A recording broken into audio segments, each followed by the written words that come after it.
yeah, like all the favorite projects that I worked on is all like it's either like really highly creative or like like the people that you work with are like you gel really well. So like Mhm. when you were working at Luma Mhm. and like some of the other people that we really got along with, I think that's what makes it really fun. But Yeah. like the weird thing is like the project's gonna end and you never realize like at the Mhm. time like how lucky it is, like how lucky you are to Mhm. be in that situation, and then you're like in a really shit one. So Yeah. like like the project sucks and like you don't really get to hang out with anyone, and then Yeah. you look back, you're like, oh man, I had a lucky. Yeah, I mean, I think it's personal preference for everybody, but you know, I I mean, or what's more important for people, but I think the social aspect I realized for me matters more than the project because I think you learn when you have a good social or culture amongst like the people you work with, you're more willing to come in to work and to, spend time on your animation and you get to talk to people about like how to improve. I think, if the people weren't good, like I don't think I'll put in the extra time. I would just try to, or at least now in my career, I wouldn't put in the extra time. I'd just be like, okay, I think I'm going to go home. Like, Yeah, it's just not worth it to me. yeah, exactly. It always feels hard to come into work when Yeah, you don't enjoy like yeah, you don't enjoy the project and you don't really get along with anyone or like nobody's really like hanging out. yeah. Um, yeah, that kind of brings me to the next one. Like, what's your least favorite movie to work on? And like, I would say I made a lifelong friendship, like because of that project. But in Yeah, terms of, how the whole team operated, um, and how it's such a tight deadline and you have to use people's animation and basically stitch it together, and right. how you have to just use cycles, right? um, there's not really a lot of creative, it's not really a good creative outlet for an animator. Yeah, So in terms of that, like, I mean, that's a whole nother, like, I learned a lot from just stitching and learning how to be efficient with that kind of stuff, so it's useful. But in terms of creative outlet, it wasn't the best. yeah. um Do you think it's a difference between like VFX and animation, like feature animation? I never understood how VFX, the whole pipe, how that really works, because I feel like there's so many inefficiencies, and that's partially why that was my least favorite project as well. Because Yeah, it's not really personable in terms of you know uh, maybe because the deadline's tight, so you don't really connect with like your supervisors or directors. Whilst yeah, like I think feature there, or at least the features I've been on, it's a lot more personable, a lot more like you can talk to your lead, I mean your soup directly and your directors directly. And to me that, like, you cut out a lot of the bureaucratic things that, that I guess are unnecessary, that stops you from doing your job. yeah. Yeah. And I wonder if it's just because VFX has like that whole like dynamic between like a VFX house and a Hmm. studio that like produces a movie. So Yeah. I guess there's a lot of like it has to kind of leap across from the VFX to the studio and then Hmm. back. So it adds a Yeah. lot of layers of like people Yeah. giving notes and potential for like contradiction in notes. If I go on to like my least favorite, I would probably say it's it's a tough one. It'd probably be projects that I'm working on right now, which I can't really talk about Yeah.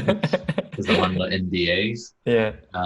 But um, yeah, it's sort of the same thing that you mentioning. It's like there's a lot of levels of critique that you get at each stage, and they're not Yeah. necessarily um, objective critiques. It's like subjective, and whenever there's subjectivity, there's like potential for like contradictions, and I Hmm. think that's what you get a lot when you work in VFX.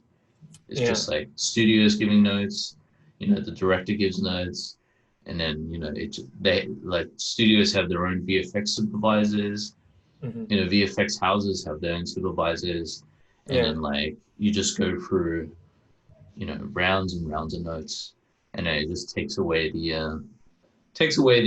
enjoyment, I guess, because eventually, you feel like you've done like 50 versions of one thing, Hmm. and they're all like good, but it's almost like you had to do 50 versions for in order to get to the one that everyone's happy with. Yeah. And I think it's always funny because whenever I think the iterations, as the iterations gets higher for each shot, it feels like the more likely it would go back to the first version. Yeah. It's happened so many Yeah. times. And you would always hear like animators say like, well, at least feel that. It's like, oh, okay, we're just going back to version one. Really? Yeah. Yeah. And I understand why Yeah. sometimes. It's Yeah. because like, a lot of the times I feel like an animator's gut instinct is actually correct.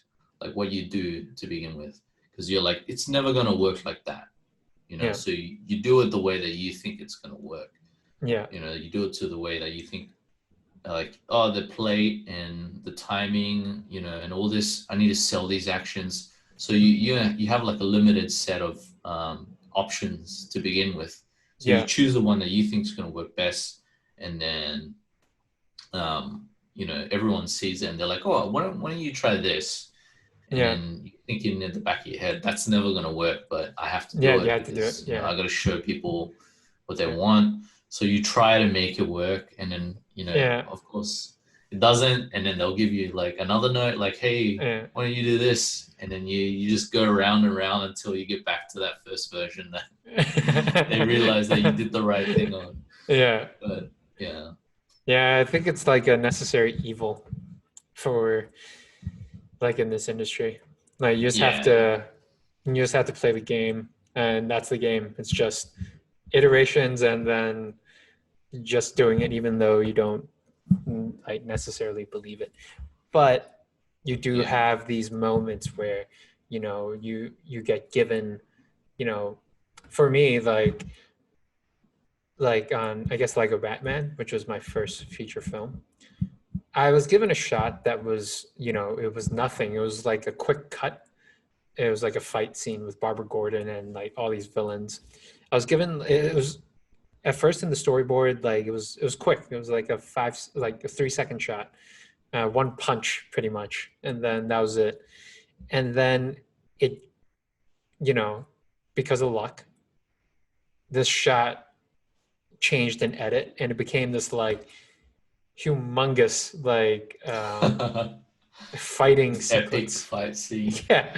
And thank God, like, I mean, and I was a junior, so I wouldn't normally get casted like these kind of shots, but I was lucky. My lead was the super chill guy. His name was Jim, and he was like, I remember asking him, I was like, I'm a junior. Do you want me to like, should we give the shot to someone else? And he's like, no, it's cool. You can take it. And he worked with me That like, was awesome. yeah, I don't know many leads who would do that. And you know, we worked together on it. Like he helped me a lot. And my soup was the famous Rob Coleman.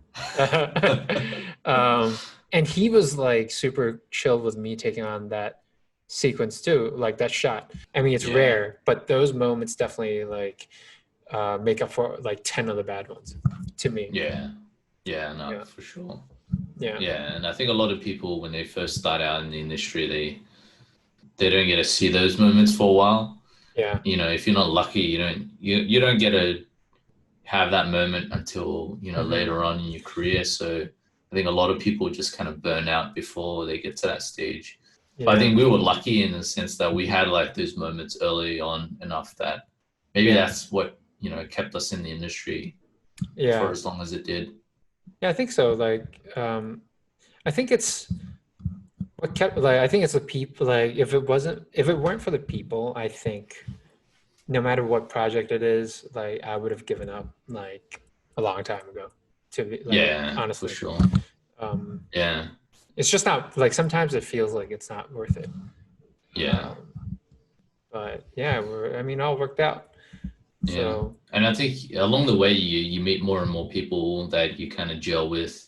And mhm, it's not like everyone's like bad people, like I mhm, think everyone in the industry is like really chill, like mhm. easy to like get along with, Yeah, for the most part. It's kind of one of those industries that, fosters, um, good people, like people that you can get along with, yeah, because I guess at the end of the day, it's kind of like not even it's like the survival of the nicest, I think, is yeah. what the I industry is think, like. It's, yeah, I you think so. stay in the game longer if you're like someone that you can get along with everyone. Yeah, even in like I think in when I was doing Animation Mentor, the first like the one thing they always emphasize is that the industry is really small. And I don't think people realize, I didn't realize how small it was until you're in it. Because you jump from project to project, you know the same people. It's generally the same people, or you're one connection away from this person. And if you're not nice, you won't get hired. Um, I mean, of course, you need some, like, you need to be good at what you do, but as well. But if you, yeah, I think it matters a lot more about how well you work in a team, and you'll last a lot longer, like you said, if you work Yeah, well with people. Yeah. yeah, I like that. I want to put that on a t-shirt. Survival of the nicest. Yeah, yeah, you should. But Yeah, I that is think you pretty good. froze your video. Oh, you froze. Hey, can you hear me? I can hear you, but you Wait. froze. Ah, yeah. Yeah. Cool. Oh, Well, yeah, we're back. I guess that's the cue card to end this episode. Yeah, Um, but yeah, we'll have some. We'll have some more questions for, I guess, more topics for next yeah. week. But for now, we'll call this episode 2. Cool. All right. Peace. Peace. Thanks for watching or listening to our content. If you like what you saw, feel free to subscribe to our YouTube channel. Thanks again. Peace.